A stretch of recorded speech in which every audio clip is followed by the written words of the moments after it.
in pots are not doing much of anything.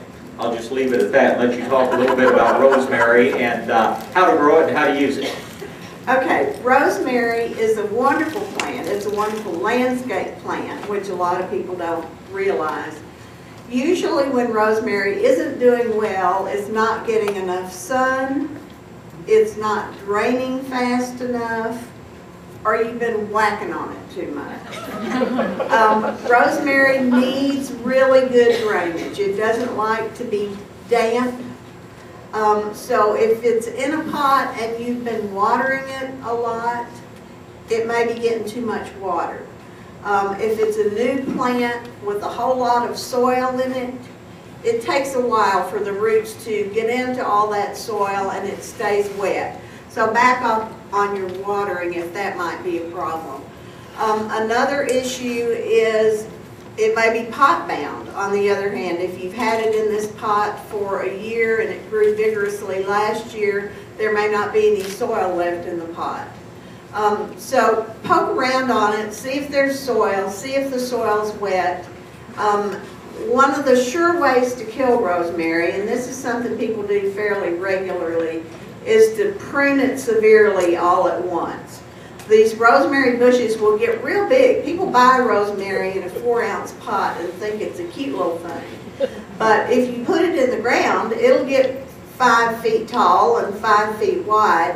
And at some point you think, well, I don't want this to be this big, and so you cut it back by half, it's probably going to die. So if you want to make it smaller, do it gradually, like, 5 or 6 inches at a time. How many varieties of rosemary are out there these days? Seems like we see huge numbers. Yeah, there are lots of different varieties, and there are 2 main types. One is the prostrate that grows low on the ground and spreads and sprawls, and the other is the upright that makes a large bush. So, and they're both great, and they're great for any number of reasons and any number of purposes, but they're wonderful landscape plants. They like the heat, they like crummy soil, so no reason not to grow them. They're perfect for this area. And if any of y'all are still fighting with junipers, yesterday, almost every day, at least every week in the nursery, we have people bring in pieces of many different kinds of junipers and say what's wrong with them. I like to look at them and say, well, they're junipers. They don't grow very well here. They love, spider mites love them, Diplodia twigback loves them. When you get tired of your junipers and you're tired of spending money on them, pull them up, get rid of them, and plant rosemary. To me, you've got spreading rosemaries, the prostrate that she was just talking about, that look a lot like the spreading junipers, grow so much more easily. You've got the upright forms that have a lot of the same growth characteristics. Rosemary is one of those plants that it's too good to keep just in the herb garden. It's a great landscape plant as well. It has a world of different uses. Malcolm, someone asked, I've cleared some space in my vegetable garden and there's still some vegetables it's not too late to plant.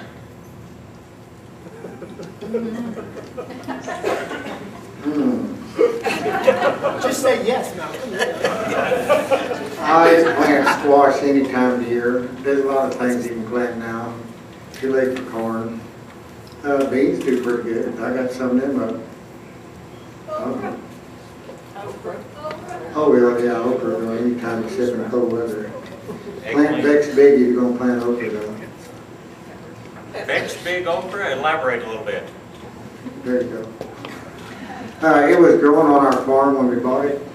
The extension service never seen okra that big and fat. So I asked the lady where it came from. She said, oh, it was smuggled in from Germany. It was on that farm. The extension service liked it. They named it Beck's Big. I planted several acres of it. I harvested the seed. Had 500 pounds of seed. I sold it to a seed company. They went belly up before I ever got paid. Hard luck okra.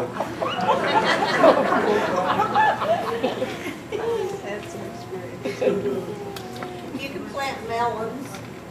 Anything that likes really hot weather, you can still. Yeah, but I don't like hot weather. Well, you like picking them though, so you got to plant them. I'll add eggplant to that list, especially Ishamon, the one that just never seems to get bitter. I think it's a great time for planting more eggplant, and I think you can probably still plant peppers if you can find transplants There's lots of things in the garden you can plant, and of course a world of herbs that you can plant. And if you're growing tomatoes, did you remember to plant basil along with your tomatoes? I mean, I can tell you things to do with basil and tomatoes. I've had offers of marriage based on a couple of recipes I used. Balsamic vinegar and sliced tomatoes and chopped up basil leaves. So plant some basil if you haven't already done so. That's one of the greatest things you can put out right now, and it absolutely loves the heat. Let's go down to the other end of the group here, and I'll throw this to John since I know he knows a lot about vegetable gardening. My tomatoes are growing well, but not setting a whole lot of fruit. And secondly, I've used a good deal of DE, but it seemed to desiccate some of my plants a bit, and I've not heard a whole lot about DE lately. You want to talk about DE and talk about DE tomatoes? is a desiccant. That's how it works. That's the key to it. If you look at it under a microscope, of course, it looks like broken pieces of glass. And then if you work with it a while, or just in the soil, your hands really dry out. And it's a desiccant. That's how it works on the bug. With those sharp edges, when it's on the insect, it abrades the exoskeleton of the insect, and with its ability to draw moisture, it just dries them out. You've probably seen this product in little bags of, it says do not eat this, and it's in the vitamin box. I don't know if anybody's needed instructions not to eat that, but it's there. And so it's used in order to draw moisture away from the vitamins so they don't all stick together. It's also used in shipping products from other countries, unfortunately, and it's in there also to take the moisture away from electronics and other things that might be exposed to it. So it's understandable why it might dry a plant out. And if it's doing that, use smaller amounts of it. That's all it really takes. You know, it's wettable also.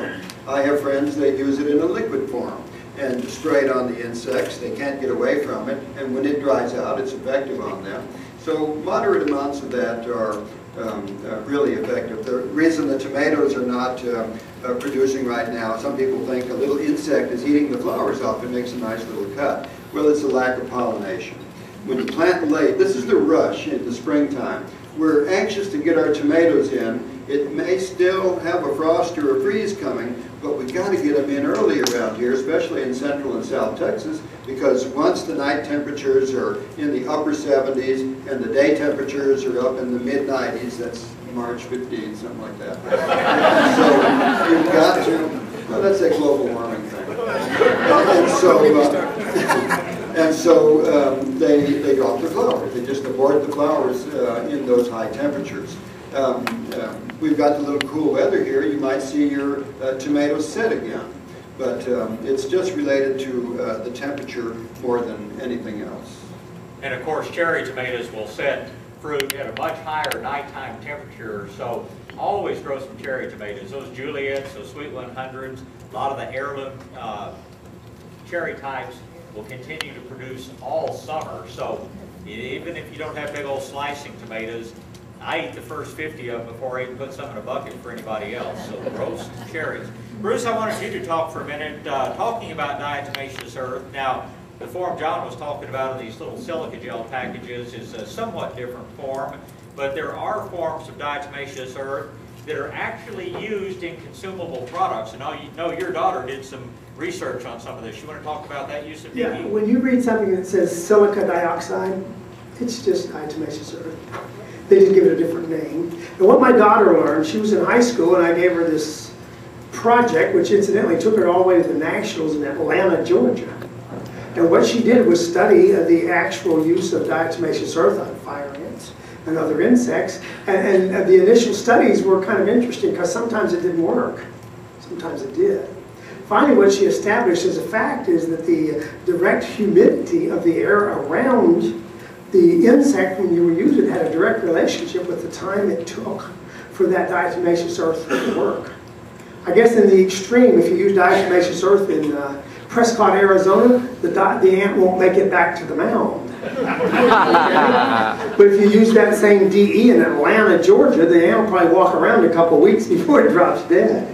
So it's a very much, because of its desiccation power, and I listened to John and it's the same story, and I'm not knowing now whether I'm right or wrong. I always heard that it cut up the chitin on the animal, and then the animal desiccated. But then I happened to see some micrographs of freshwater diatoms, and they're not sharp. They're little round barrels with lots of holes in them, but they still function. So evidently, it is a combination of, does it wear through the chitin, the protective coat, or is it just that it's so doggone dry and able to desiccate that it literally, for lack of a word, sucks the juices out of the bugs? The bottom line is, it works. It works very well. I use it on my dogs. I use it on the only thing I would warn about dogs is if you have a dog with dry skin,